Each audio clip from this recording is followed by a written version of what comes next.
That would be really great. Right.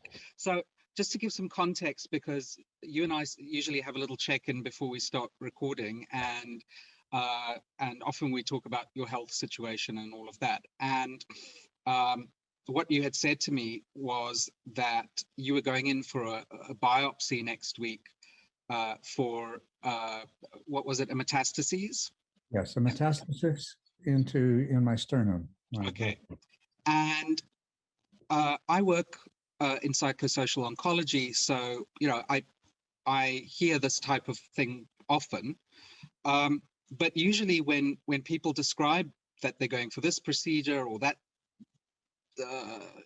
surgery or whatever, they look really crestfallen, they look depressed, they look fearful, all very normal reactions for that. But as you were telling it to me, you almost had a bit of a smile on your face and you were all sort of excited, and it was like you were talking like, I'm going to Disneyland next week. And I was hoping you could comment on that a little bit, because it's really unusual in my experience that people have that kind of demeanor when they're talking about these things. Yes, and every now and then somebody reacts to me in a way that brings that to my attention. Usually takes one of two forms, either like you, just simply surprised, this isn't what they usually see, or some people just look at me askance and say, you're weird. But for me, okay, a metastasis outside the lungs was inevitable. I've had two of those before, and fortunately they seem to have disappeared. So to have another one is fully expected. It doesn't come as a surprise. It doesn't come as a shock. It's just one of those things that was almost certain to happen. And so I just accept that, well, I knew this was going to happen. Now it's happening. The smile comes from what to do about it. I was really happy that my oncologist yesterday said, well, we'll biopsy it, and then we'll see if you're going to do a needle biopsy guided by a CT scan. And what they're going to be doing is to try to identify any new mutations in the cancer that there might be a targeted therapy for. Well, that would be great, because if there is a targetable mutation that there is a treatment for, it will be beneficial not just to this metastasis, but to any other cancer cells that spread all over my lungs that carry the same mutation. So that's a good thing. Even if they don't identify anything, well, that's good to know. We've done what we can, and so we continue to wait and see. But the other thing that is really good about this is, in the process, they're going to be able to establish whether or not this can be treated with radiation therapy. Now, some people might find that to be, oh no, not radiation again. But no, once again, it's something you can do about it. Now, I know you've heard me say over and over again, you just, whatever you're presented with, accept it. It's the way things are, right? And I don't go through a thought process of, I have to remember to accept this, or find myself resisting it and have to remind myself to accept it. I just accept it. It's the way it is without thinking about it. Okay, that's the way it is. Next question, is there anything that I can do about it? If no, then okay, accept that too. If yes, oh, wonderful, right? So that's where I'm coming from. That's why it's like a trip to Disneyland. It is what it is, but not only is it what it is, but there's a potential that something further that's good might come from it. Yeah. And if not, it is what it is. I think what the really surprising thing to me, because I've seen cancer patients who are very ill, and who are, accepting of the fact that they are now going through this, and there's nothing they can do but go through. But there's a kind of stoicism to how they're dealing with it. But yours is almost joyful, and I think that's what I'm really surprised at, because it really is unique in my experience. Would you, yeah, if you could comment on that? And I know you have to some degree commented on that, but well, I would probably find, if I were to talk to one of these Stoic people, they're not very happy. no, They may be resigned, but they're still in a state of resistance to what is. And I think that is what accounts for that sort of somber stoicism. It's not the same as, it's resignation to what is rather than just full acceptance of it. Surrender to it is, full acceptance.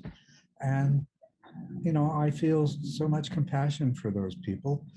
If they could only let go of the resistance and allow that acceptance that they've already embraced partially to become total, and I suppose if I was in the position to talk to someone, I would do whatever I could to encourage them in that direction. But this kind of shift in the way you perceive things, at least for me, has only come after years of practice and increased understanding and wisdom. So,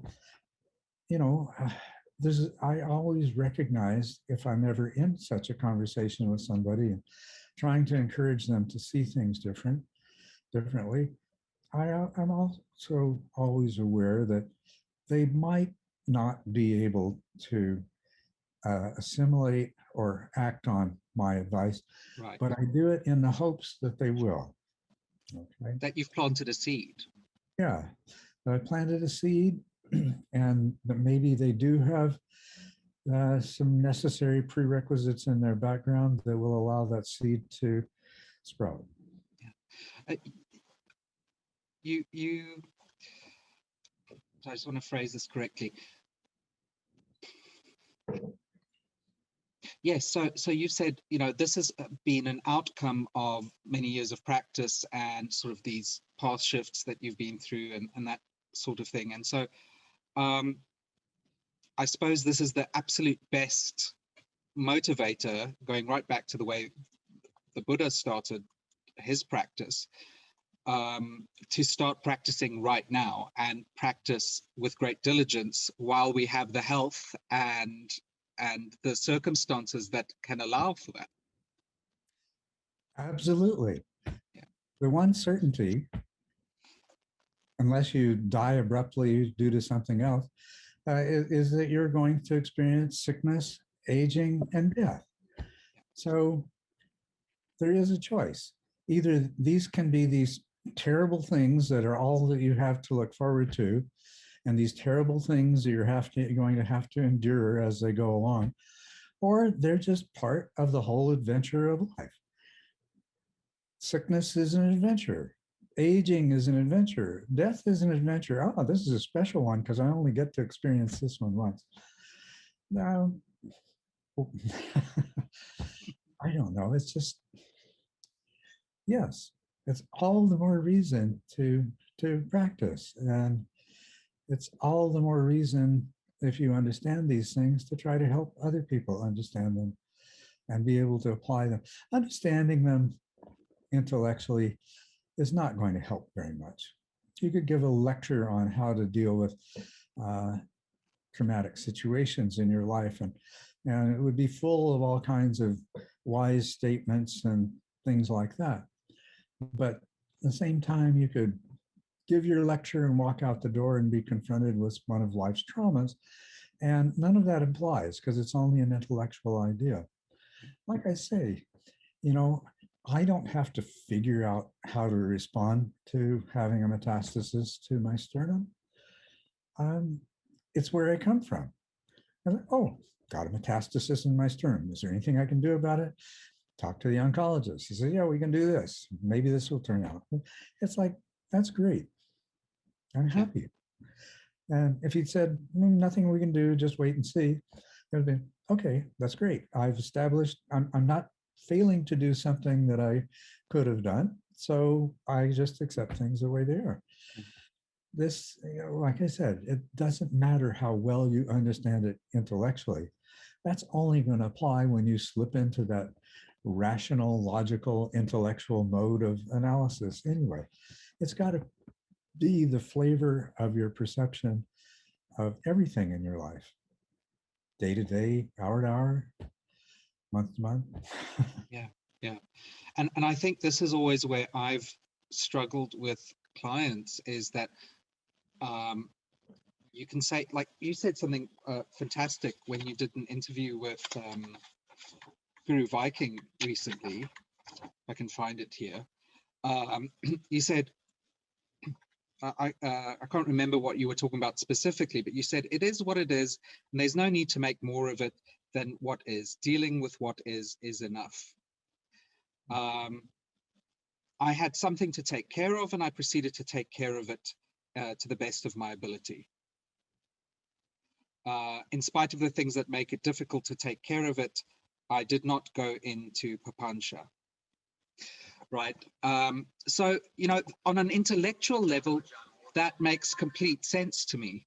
But as you said, when you're actually in that experience, it's so difficult to have that necessary sort of objectivity and distance to call that up. And that is what meditation develops, right? But what I noticed today, what was interesting to me is the joy aspect of it, the happiness aspect of it. It's not like you're seeing the glass half empty or half full. It's like your glass is permanently overflowing. Yeah. I mean, to use the Christian expression, my cup runneth over. My cup doth run over. I think it's wonderful, and I'd love to come back and when we've gone through, I had a few questions at the end when we've gone through your life story to discuss. And one of the things that I do want to talk about a bit more in depth is death and dying, and having how we deal with that, because I think we are, especially in the West, not confronted with the idea of death in the same way as our ancestors were, and we sort of keep it in hospitals and behind doors, and it's a bit of a shock when things happen to us. So I'd love to talk about that more. I still had two sort of questions from last week, and I'll put them to you, and you can decide whether you want to go into that now or at another time. The first thing was, we had discussed how you and your parents had reconciled, or you'd come to a place of peace with your relationship with your parents. And I had remarked that, with family, there's an impetus to do that. These are people that you've grown up with, and most people do want that kind of close relationship with their family and want to sort through problems. But what I said to you is, how do you deal with it when a stranger or somebody you don't particularly like or don't really want in your life really injures you or assaults you, or in some way damages you psychologically or physically? How do you deal with that, the forgiveness aspect of that, the reconciliation with that? And you had said to me, well, it's really quite simple, and we had decided to keep that for this week, if you had time, if you wanted to discuss that. Well, if it's somebody that's not important to me, or somebody that I don't particularly like, and they do something that harms me in some way, it's going to be, since 1989, it's been increasingly difficult for somebody to harm me emotionally or psychologically. although I would qualify that by saying, the psyche is still vulnerable in a lot of ways that have nothing to do with your current way of perceiving things, but deeply embedded past perceptions, right?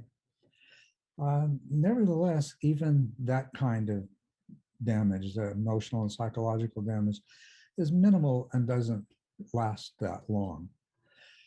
So it very quickly becomes this practical situation of, and it's a progressive journey. So much less so earlier in the journey and much more so this year and this month and today. But it's the same thing that I already described. To the degree that you can, depending on where you are in this journey, you are going to accept things as they are, and you're going to do your best to respond to them as appropriate and accept the limitations, both on the responses that are available and the effects that you can produce. So that kind of perceptual flavor, I would put it, is going to affect quite a bit how you respond internally and externally. Maybe instead of you, I'll say I. It has affected, So I'm not saying that in the past I haven't reacted, because I have. But as time goes by, I've become much less reactive and more fully responsive.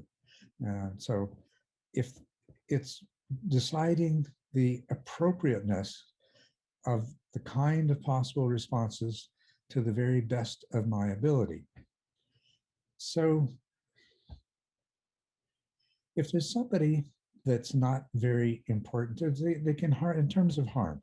They could harm me financially, they could harm me in terms of my reputation, which certain people did with malicious intent.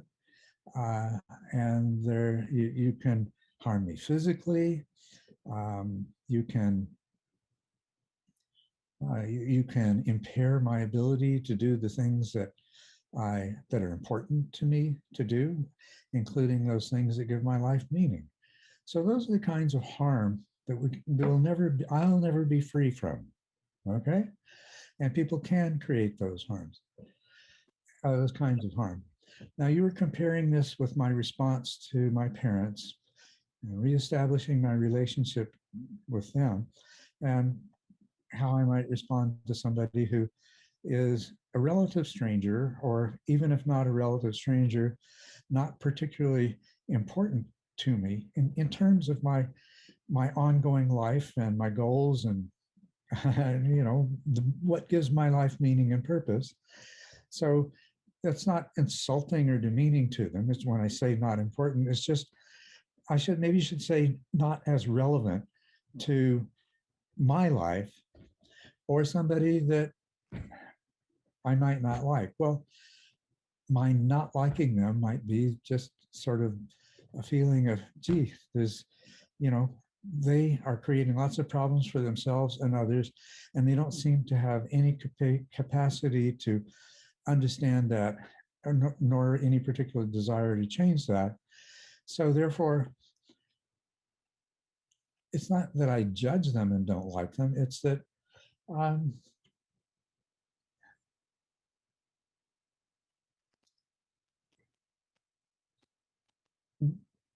what good would it do to reach out in the way I did to my parents? So yeah, it is pretty simple. What could I do? How effective would it be? What would be the cost of doing it in terms of other things? It's like coming from a place of acceptance. So this is what it is. This is the best understanding of it that I can bring to the situation. The question is the standard one. Okay, what can I do? What is it reasonable to do? What should I do? what do I need to do, and doing that. And when I reach the limits of what makes sense, it may seem kind of crass, but a lot of times it's a cost benefit calculation. You know, what is the cost and the potential downside of trying to do something as compared to the potential benefit. And I'm not a perfect cost benefit calculator, so sometimes, sometimes I'm wrong. But in the moment, I've accepted the situation. So the obvious thing is, what can I do? How far is it worth going and doing this? Come up with the best answer I can, and then I'm in the place of, okay, I'll do what makes sense to do, and I'll just let go of any felt need to do more than that, because I will know that I've done what I can, at least to the best of my ability. We could use as a real life example those people that did a lot of harm to me financially and in terms of fulfilling my life's work in this world a few years ago. And I was very close to them. I've tried to understand why they did what they did. I've done my best. And I came from a place of acceptance in the beginning. So the only thing I've been doing since is trying to determine what's the best and the most appropriate response. So the book is never closed on that. Things may change next week or next year. In the meantime, I feel like I've done all that is reasonable and all that makes sense for me to do in terms of that. So I have, as I say, the book is never closed, but I do have a sense of closure on it as of today. And if tomorrow the book is open and there's something I can do, well, that's a different day. But today I've done all I feel like I need to. I don't feel the need to do something like I did with my parents. And in spite of everything else, I loved my parents and I cared about them. I already knew, even before my father made it clear, that he was carrying a tremendous burden because of the things that he had done, and he recognized it. And I was already had enough clarity to realize that he couldn't help being who he was and doing what he did. So the forgiveness part of it, I mean, first I had to work through my own entangled emotional reactions, right? But once I'd gotten that out of the way, there was really no obstacle. It's like, to forgive, well, understanding is the main thing that leads to forgiveness. It shouldn't be a forced act of forgiveness. It should be, okay, I can put myself in your place. I don't feel the need to blame you. I don't feel a need to punish you. I don't feel a need for you to suffer because of what you did. Rather, I feel a need to offer you compassion because I know you're suffering as a result of this already. That's what I went to my parents with, to heal myself and to heal them. All these things hadn't been easy on anybody. Same thing. I went to my sisters, one of whom died of cancer just before I had my own diagnosis completed. I already knew I had cancer. I just didn't know how bad it was. The other one is still alive. I did have a good relationship with my brother for many years before he died. But, as a part of all of this was just everybody in my family had suffered a lot of pain because of the situation that had been created. Nobody intended to create that situation. Nobody did it with the intention of causing pain, but it created a lot of disruption, a lot of permanent damage to my brothers and my sisters, my brothers singular and my sisters and my parents. So as a part of my own healing, Of course, I was going to, there were things that I could do that were obviously worth doing. And so of course I was going to do them, right? Does that answer your question? Yes, yes, I think it does. And you brought up something there which is, I think, very important. And again, it's one of those things that intellectually makes a lot of sense, but is very difficult to apply when you're in the situation. But where you said, you know, and I've often said this to clients, is that if you expect something from somebody in order to give you closure, whether it's your parents or, a lover that's cheated on you, are they really capable of giving it to you? Do they really have that to give you? And if they don't, you're actually making yourself suffer more by expecting that from them. Yeah. Rather, what can you do to release you both from this situation? Yes. Yes, exactly. And the problem a lot of times when people are talking about closure, and when it's in the context of something has to happen, or that person has to give you something, you've made it conditional. You're locked into a place where you'd like to have closure, but you're not willing to unless you put a price on it. You're not going to give yourself permission. And sometimes, even when that happens, it's not going to give you the closure you want, because the only closure that you're going to get comes from inside. It doesn't matter what somebody else does. And if you are really willing to give yourself permission to have closure, and that's what it comes down to, then you have to give yourself permission. And to the degree that you make it conditional on something else that has to happen or something else that someone has to do, you're not really doing it. And maybe if you get that permission, you will be able to do it, but sometimes you won't. And the problem is, closure comes from within. It's a letting go. It's just an acceptance. Okay, this happened. This is part of history. It'll always be part of history, but hey, okay, it's all kinds of, my life is just history, right? That's where you've got to get to, and that can only come from inside. And you can play games that, well, if you give me this, then, but it's not really what it's about. It's amazing that you, well, let's put it this way. It sounds like you have this, through your practice and your life, you've developed this ability to just let go, let go, let go all the time.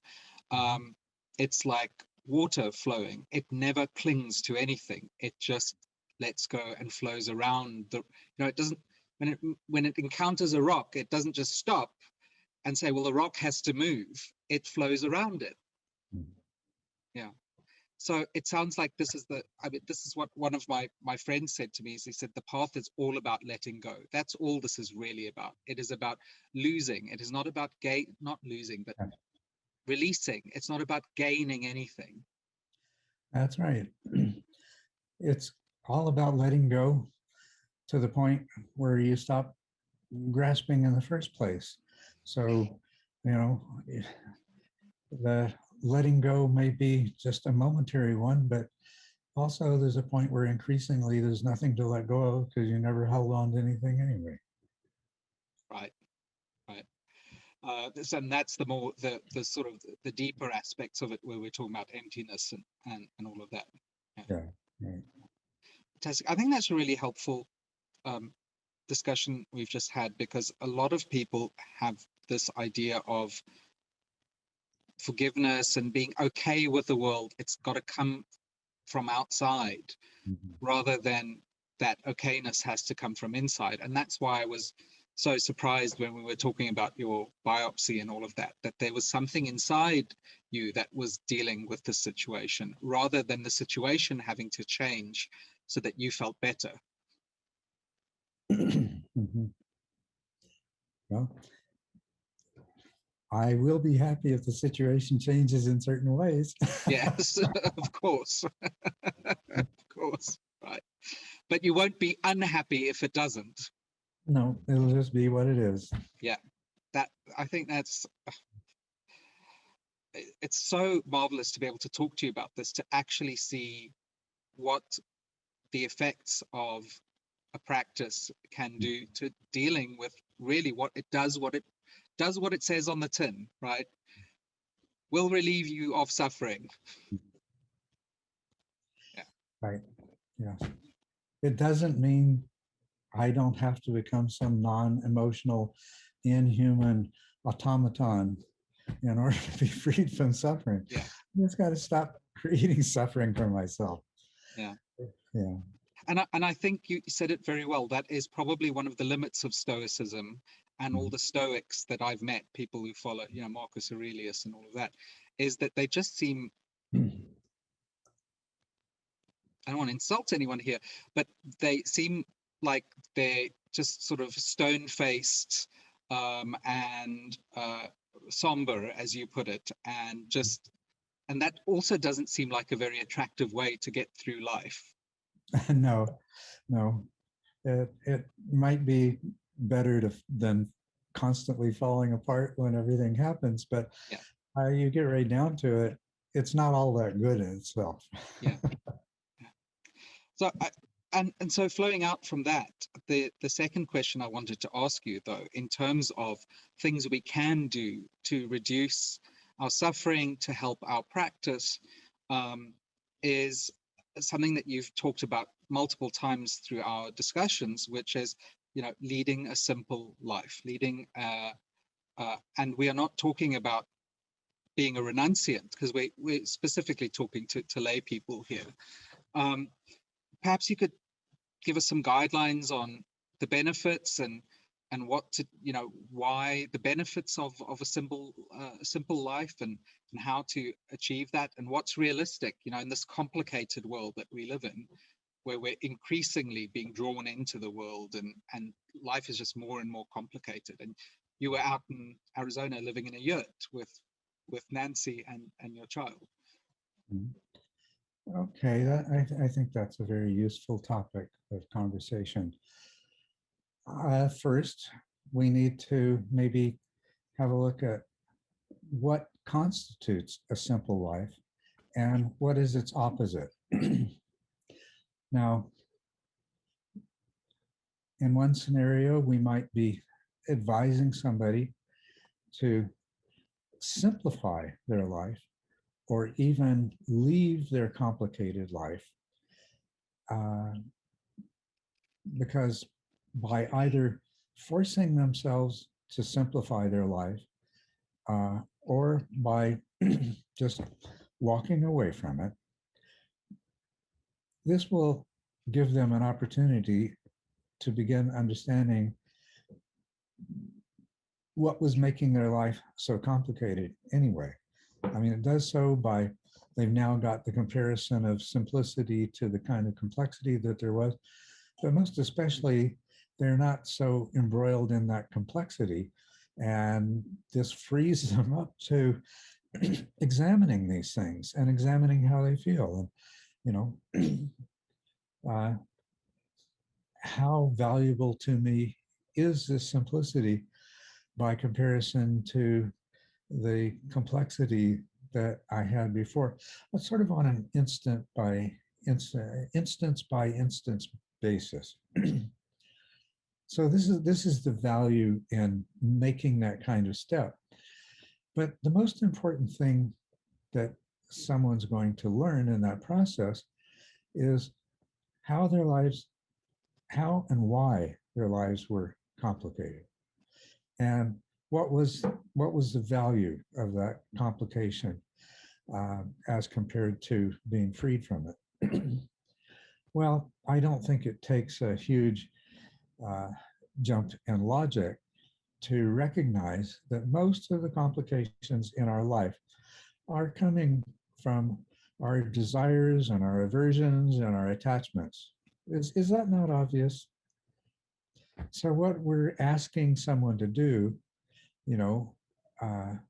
is to let go of the external manifestations of that for desire and aversion and attachments and stuff, and see how it was causing them far more problems than any benefit it was giving them in return. And seeing how much nicer a life can be if you're not complicating it with all these efforts to satisfy these attachments and cravings. So, on the other hand, someone for whom simplicity comes naturally, it's going to come naturally in terms of them progressively discarding things that are primarily due to desire and aversion and attachment that have become obviously not worth it. So, you know, um, so when I left Vancouver with my family, I moved to Arizona, to a piece of empty wilderness. I had no idea what was going to happen, what I was going to do. But I was moving away from a lot of complications that I no longer particularly, I could, I was better off freed of them. The things that they gave me, like financial security and all this other stuff, um, weren't nearly as important as they once had been. Living in a yurt, well, for the first 6 months or so, 6 or 7 months, Nancy and I slept in a tent. We had a motorhome that had belonged to my aunt, who became too ill to live in it anymore. And that's where our son Sean slept while we slept in a tent. And that's where we did our cooking. And, it was our space that was sheltered from the weather, where we kept our computers and things like that. That was pretty simple living. And then we erected a yurt, and we ended up living in that for another 12 years. That's pretty simple living too. But to me, it was like, sure, let's do this. Why not? If there were problems, and there were, how do we deal with them? We deal with them when they come up. I was quite happy living in the yurt. I adapted to it. There's a lot of extra effort that you don't have to have when you have a house rather than a big tent. When you have a heating system of some kind, not just a wood stove. When you have, all of these other conveniences, it makes your life simpler and easier. And not having those means that there's more work you have to do on a daily basis. But that's just chopping wood, carrying water. That's just what life is all about. If you've got a fancy house with all of these other things, you're going to be just as busy with all kinds of other things. You're going to have to hire somebody to come in to repair your HVAC. You're going to have to make decisions about this or that, and all this other kinds of things. Is your life really any better, or is it just more complicated, or just as busy in a different way? Life is a high maintenance process. It's the form that maintenance takes. You get right down to it, I would far rather be splitting and carrying firewood for a wood stove than negotiating with somebody trying to sell me an HVAC system or repair mine or replace it. Which is going to be more satisfying and enjoyable? I thoroughly enjoyed all of those things that were involved with living simply. They were time consuming, yeah, but most of them had this positive side to it. You're feeling really connected to the world, to your life, sympathetic to the needs of my wife and my son, and I have to give my wife credit. There's not very many women who would live in a yurt for 12 years. Uh, and she did find it progressively more and more difficult. Uh, and I had to begin thinking in terms of, well, how can we change this to a more comfortable situation? But just back to the whole issue of complexity versus simplicity. What I see is complex lives are in general less satisfying. We call them, one of the reasons we call them complex is because they they are less satisfying. There's much more to do. And a lot of this more to do doesn't carry very much satisfaction with it. And worst of all, it's being driven by desire and aversion and attachment. And every time you act out of desire, aversion, and attachment, every time you act out of something like that, then it just strengthens your tendency to act out of that the next time. So your life is going to get more complicated. Just as an aside, several times I've had students, they're capable, they're successful, they're amassing money, they have this goal that they're going to,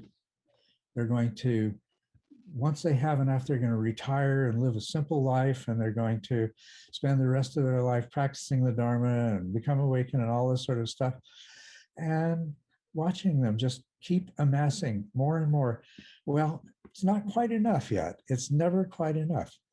That's a bit of an aside. There's also an illustration of when have you satisfied your desires and aversions and attachments to the degree that they go away? Well, they don't. They only become stronger. They only grow. More and more days and weeks and months of your life are spent dealing with all of these complications. They're not producing much satisfaction, and they're taking away from the things that are more important in your life. That's the difference between a simple life and a complex life. A simple life, you still have to do what's ever necessary to live. And if you have a family, to take care of your family, and other people are dependent upon you. These things are still necessary, but to the degree that they're not blown into something bigger than they need to be, that's the degree to which you're leading a simple life, right? And it all comes down to desire, aversion, and attachment. I think it's fantastic that you've given that overview, but and you've talked about one of the sort of pitfalls or things to avoid. Another one that perhaps you could comment on is the risk of saying, well, I want to lead the simple life, I want to lead the spiritually centered life, but using that as a means to run away or avoid challenges in life. Because I see a lot of students that go, oh, well, that's it. I'm done. I'm going to run off to a monastery, join a monastery, and that's it. And I'm going to lead that simple life, and meditate for the rest of my life. But those things that they're running away from weren't the problem anyway. They're taking it with them. The suffering is generated internally. Happiness, when it comes, only comes from inside. You can run all they want, but they might see it as, well, the best way to get that internal sense of satisfaction, of freedom from suffering, would be to drop my university studies and join a monastery and become a monk. How does one avoid sort of that? I mean, that almost sounds like spiritual bypassing or something like that. How would one avoid making those kinds of errors in choosing how to live one's life? Well, certainly they can't avoid that by being in the mode of running away from externals that they think are the cause of their problem. they have to, like, there are so many ways somebody can run away from the world because they blame the world for their own unhappiness. These range from becoming just totally money centered and you've got to accumulate as much wealth or power or something else as you can, all the way to using alcohol or heroin or other drugs like that to do the same thing. They just, these are not effective ways. They actually make the problem worse, don't they? Isn't that the problem we see with people who become just totally engrossed with money and power? They become more and more unhappy. Say the same thing with people that become uh, serious substance abusers. They make their lives worse and become more and more unhappy. Because the problem, in, there is no point in running away from anything until you can understand what the real problem is. Even a little bit, when you come to understand a little bit, then you can take appropriate action based on that little bit. So that's where you see a really healthy process of disengagement from complex life, is where you just begin to let go of those things that you gained enough clarity to see that they're ultimately causing you more pain and depriving you of happiness. So, and once you realize that, it's really easy to let go of them. It's not, oh, I don't want to give this up, but I'm going to. I made up my mind. All right, there, I've done it. I wish I hadn't done that. It's got to be, you come to a place of, wow, this is like a hot rock. The longer I hold it, the more it hurts. I think, though, and I agree with you on those sort of forms of evading suffering, like seeking money and power, the worldly dharmas, right? But you often see particularly younger people who go, well, why am I going to university? I'm just going to get this job. I'm going to sit in a company for the rest of my life doing, and they say, well, why not just leave all that behind? I don't need money. I don't necessarily want a family. I'm going off to Sri Lanka and I'm going to join a monastery. And so often it seems like that doesn't work out for those people. And from, yeah. So, yeah, let's use a real example. okay. Someone who is doing pre-dentistry, and they started out so excited about this because they grew up and their parents didn't have a lot of money, and I'm going to become a dentist and I'm going to have all of the different benefits that come from having a successful dental practice. And I took the trouble to look at what the average income for our dentists are in different areas and things like that, and different specialties. And this is something I can do. And medical school is too hard, and medical school, becoming a doctor, takes longer, and the the final income might not even be as well. Not only that, I don't really like the idea of blood and sickness and things like that. I'd much rather pull teeth, fill cavities. I'm talking about a very real situation here, real people. And so this is all being driven by aversion to the idea of living life the way their parents did. And it's being, so there's aversion, there's desire. I want to be somebody that's successful and respected, and I want to have a nice home and blah, blah, blah. And, well, when they get into the university situation, they're still there with all the same kinds of problems that they ever had. Now they have the additional burden of being in a fairly rigorous educational program with steadily mounting student loans and knowing that by the time they've got their bachelor's degree and start attending dental school, the rate at which those student loans accumulate is just going to accelerate, partly because education gets more expensive every year, but also dental school costs more than an undergraduate university. You can go to a state university and save a little bit of money, but no matter what, it's costly. Inevitably, they were of that age group where interactions with romantic and sexual interactions with other people were paramount, and there's a lot of pain and things there.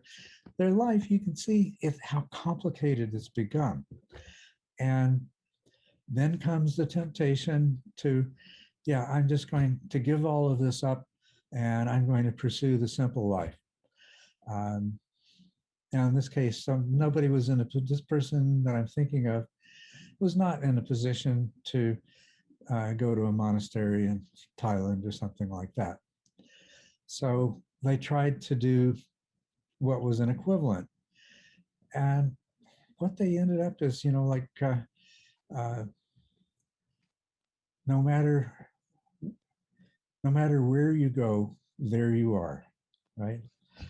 So they no longer had the burden of classes and maintaining the grade point average and things like that was going to allow them to qualify for their exams and admission to dental school.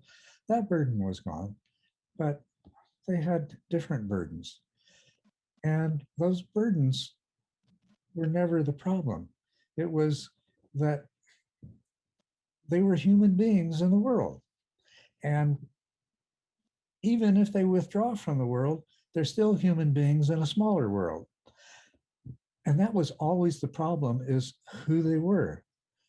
And how they were was manifesting in terms of aversion to poverty, desire for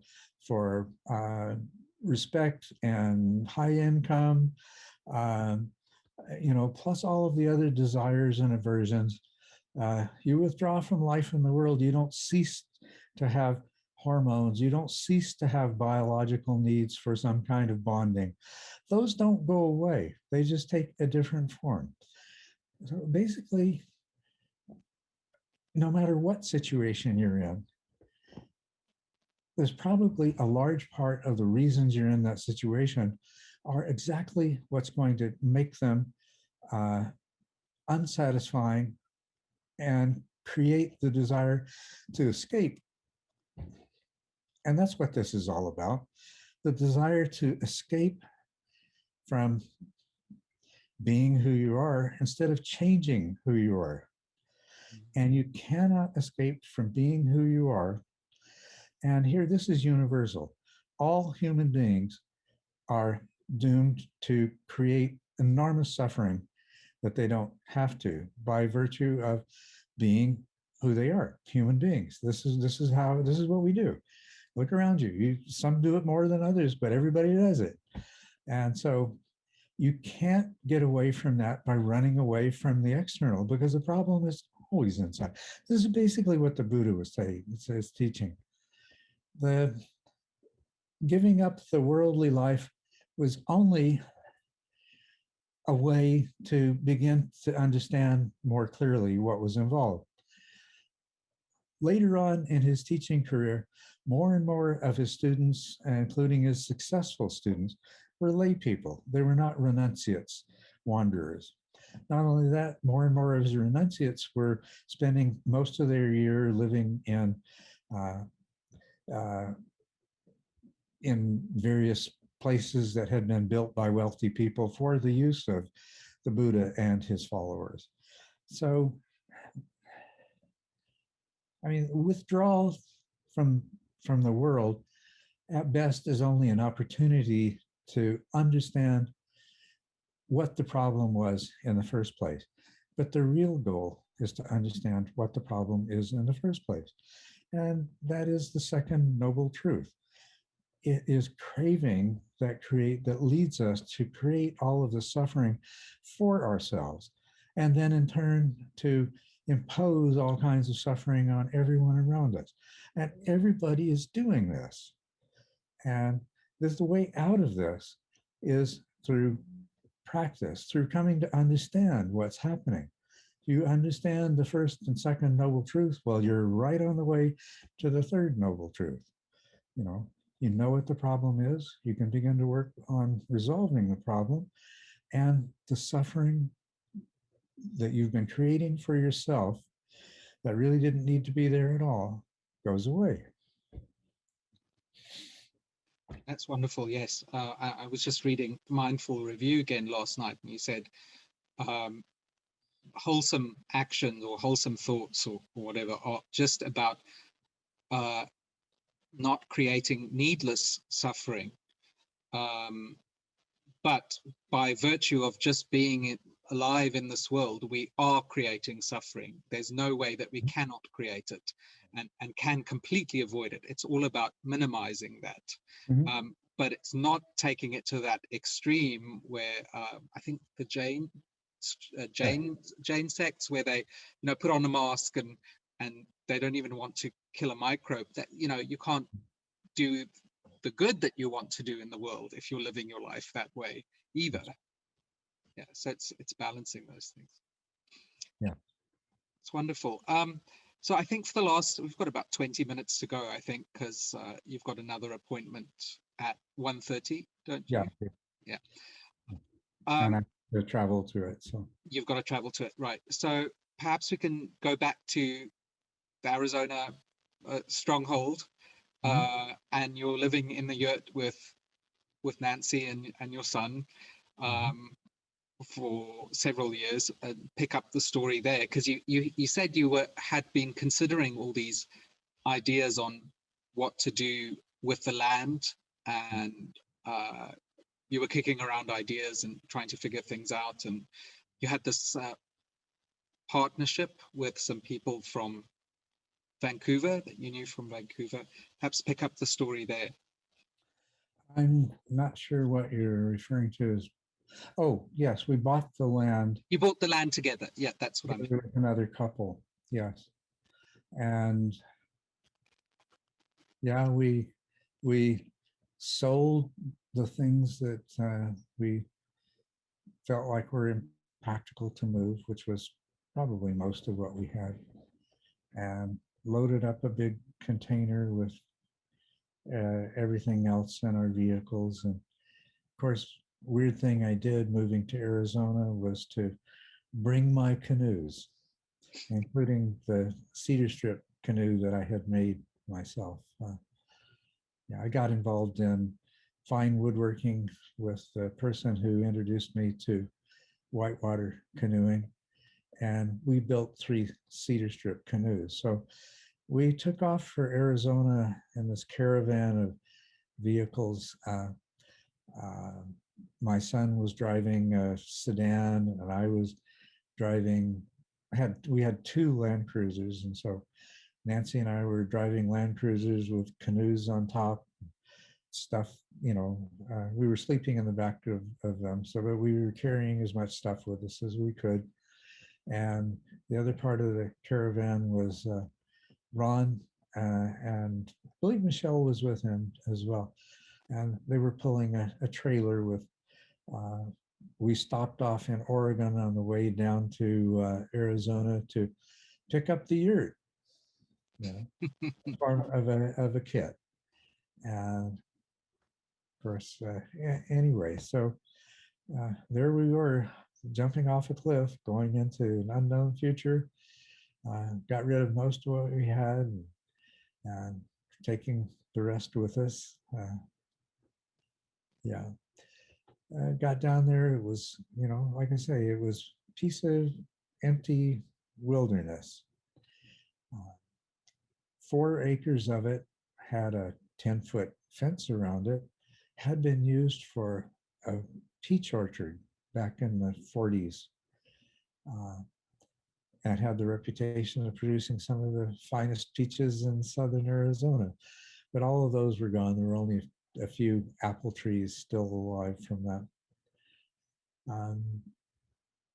densely overgrown with high mountain desert vegetation. Uh, cleared a space to set up tents and create a fire pit, and that was the beginning of it.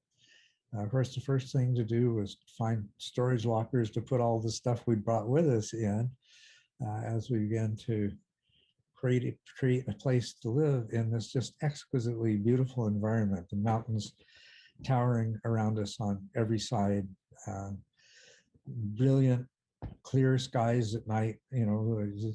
Just sit in front of the fire, but you looked up above you, and it was just like this incredible jeweled dome. Seeing shooting stars and being able to pick out constellations and things like that. Propping my canoes upside down so that we could use them as tables to set things on. My canoes, needless to say, got very little use over the next 25 years, although they did get some. They did get some. And I still have them. I hope someday my sons will want them, especially the cedar strip canoe. But that was basically where we were for the first 6-7 months that we were there. We were camping in the wilderness and building a home. We had the yurt kit. I set to work clearing a spot that was large enough to set up the yurt. I was extremely reluctant to take out any single plant, and so tried to pick the best location and then to be as sparing as possible of the vegetation, the habitat. All kinds. We had deer and javelina and quadrumundis and skunks, and just, we were just right there in the middle of all of this wildlife. Mountain lions coming through on a regular basis. It was all quite wonderful, and it was always this question of, well, what are we going to do? But I had the foresight to arrange to still be employed part-time at the college that I had been employed by. It meant spending 6 months of the year back in Canada, and I did that for several years. But yeah, we got our yurt set up. We made a lot of friends. People came to help us erect the yurt. We did it over, well, it took months to create the platform that it sat on. And that's because we chose to do it out of beautiful pine boards, which when back in the canoe building period, I'd really gotten hooked on the idea of fine woodworking, beautiful wood. I really enjoyed that kind of thing. So I couldn't just lay down a 3/4 inch plywood platform over a few days. I had to make this beautiful pine floor. So that took months. Then the setting up of the yurt took maybe a week at most. Pretty simple structures. And lo and behold, we got to move inside. One of the things we brought from Canada was this wonderful airtight wood stove. And we got that installed in the yurt. By the way, we arrived in August. We weren't able to move into the yurt until February. So we were hard into winter. And yes, it was southern Arizona, but we were in the mountains. So it was so wonderful to be in an enclosed space with a wood stove, and I know a lot of people would look at that and they'd say, well, that must have been a relief. It must have been terrible all those months, it was just, we were fine all those months, but this was so wonderful by comparison. There would have been a 10,000-fold improvement in the quality of life, especially after the sun went down. Things like that. Yeah, so we made a beautiful home there in the wilderness with a yurt, living simply, in touch with the land. Yeah, gradually we began to transform the place, but always with tremendous respect for what it was. One of the things that I had spent a lot of time in the early 90s. Nancy and I did this together, exploring things beyond Buddhism, particularly shamanic things, Native American traditions, and things like that. So by the time we had arrived, I was very sensitized to certain kinds of things. I really felt in a very powerful way the spirits of Cochise Stronghold Canyon. I could really feel the history there that the people who had lived there, Chiricahua Apaches and Cochise. Uh, where we were, there was still, they lived not in teepees, but in a similar structure called a wickiup. And the we would find these circles of stones, some of them complete and some of them only partial, which were where the Apaches they used the stones to hold down the outer edges of their wickiups. And of course, when they moved, there were going to be stones they would usually spend the summers across the valley in the Chiricahua Mountains, which are higher and cooler, and then the winters in the Dragoon Mountains, where we were, which were lower and somewhat warmer. I mean, they were mountain people. That's what their name means, is a mountain people. They were not interested in living in valleys or flatlands. Anyway, this was the winter home of the Apaches. When they moved to their summer homes, there would be rocks there. So they would leave the wickiup stones for when they came back, and they set up their wickiups in the same place. We had all of these, the reminders of the people who had lived there, but I could feel that history. I could feel the people who had lived there before. I remember entering into kind of an attunement with them.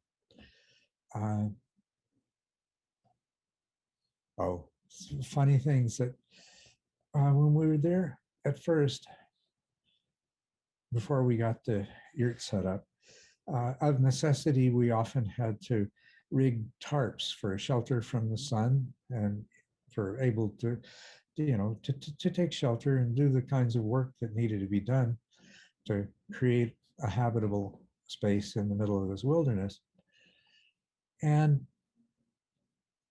what we noticed is every time we went away, which we would have to do, go to Tucson to buy supplies and equipment, every time we went away, that there would be a windstorm, it would blow away our tarps, it would, we would get back and everything would be wonderful. We'd have to put it back up again. And I couldn't help but coming to the conclusion that the canyon spirits didn't trust us not to abandon them, and that they were expressing their displeasure. Now, they sound silly, and I'm not trying to say anything other than just to describe my experience. But my daily experience, it was wonderful. It was full.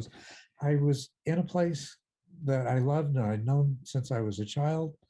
It was an exquisitely beautiful place. I had tremendous respect for the land and the mountains and its history and the vegetation. It was totally fulfilling in every way. Sure, didn't have an indoor place to sleep, didn't have a source of heat, things like that.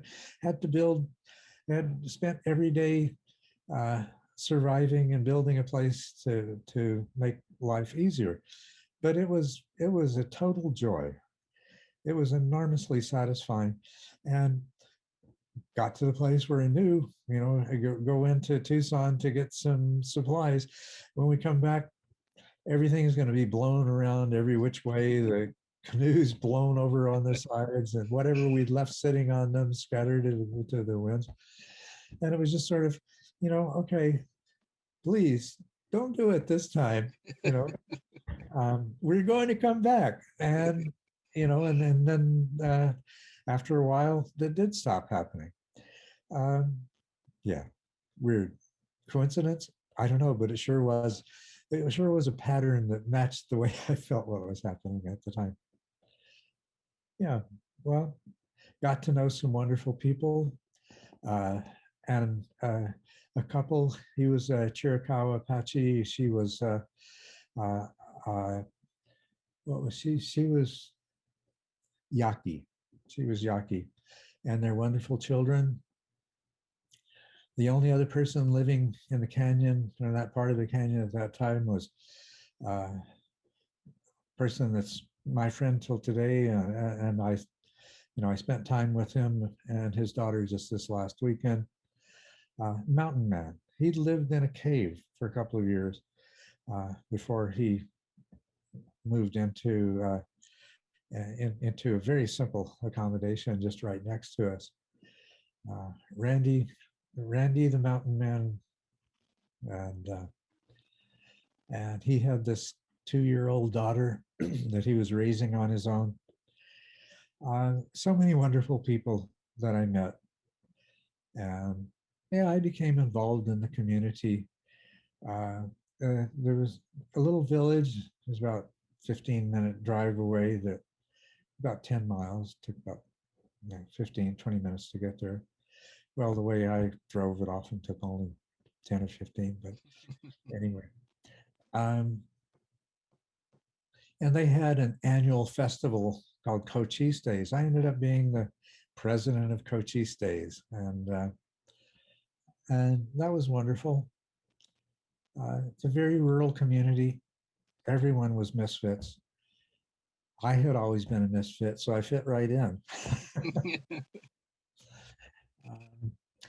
Yeah, and the wonderful people. Like I say, I spent this last weekend there with them, and I just can't get over what a wonderful community that is, and the people there.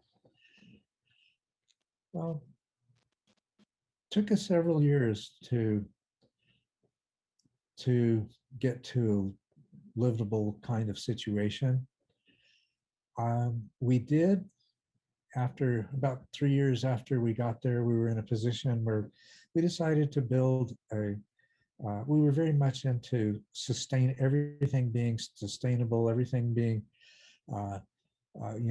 there's, well, friendly with the ecology, environmentally, we wanted to fit in.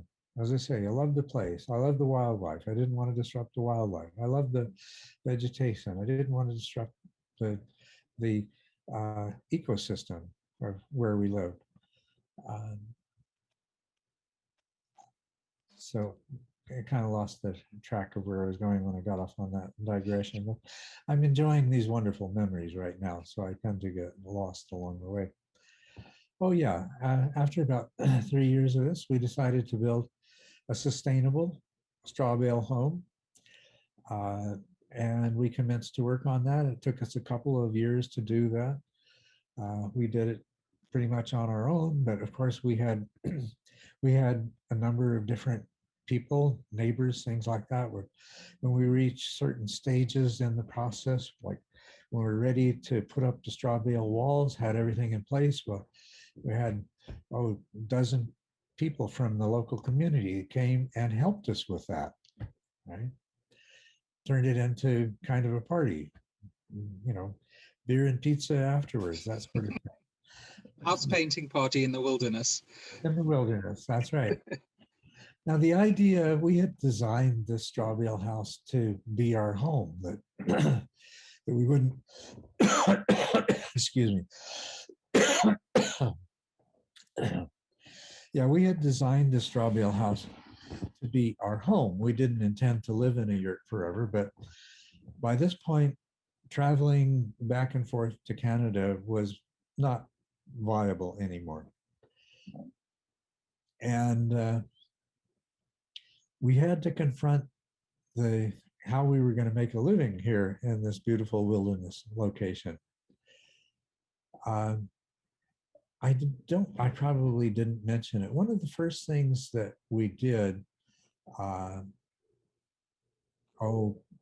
about 5 months after we moved there, was replace the motorhome for my aunt with a silver string trailer that we bought from some people that lived in the local village there. And 2 months after that, we were able to move into the yurt. And so, well, they give you a little, back in 1986, when they had the World Expo in Vancouver, we had accommodated expo guests as kind of a bed and breakfast because there simply wasn't enough accommodation in forms of motels and hotels in the greater Vancouver area to accommodate the tremendous number of people that came into Vancouver for the expo. Because we'd had that experience, and now we had this trailer that we didn't need to use for ourselves, the idea occurred, well, why don't we rent out this trailer as sort of a wilderness camping experience. Airbnb. Airbnb. Airbnb didn't Of course exist. not. Yeah. That's exactly the kind of thing that we were doing. Yeah. So that started bringing a little bit of income in. And then just about the time that the Straw Bale House was reaching completion and was potentially habitable, it was around 2000. Oh, Y2K, that was a funny thing. Oh, wasn't it? I'm old enough to have lived through that.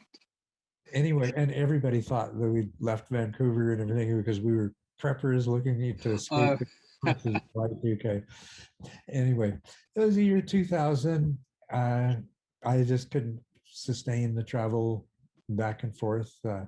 My family suffered because of it. It had delayed so much the creation of a place to live there, and so many things.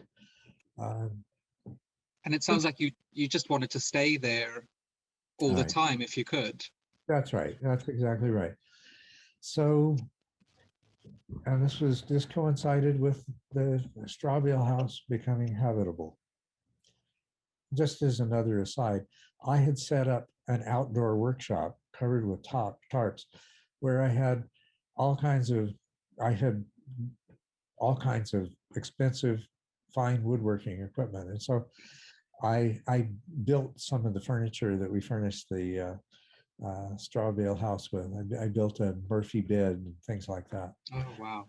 Yes. Anyway, that was crazy when I think back on it. With having, when I finished work, having to tie all the tarps, instead of being a tarp shelter, bring the tarps down and anchor them to protect the equipment from rain, sand, everything else at night, and then re-erect the tarps the next day. Anyway, the Straw Bale House was ready to have it, and we needed money because I wasn't going to keep going back to Canada. So it ended up being a bed and breakfast.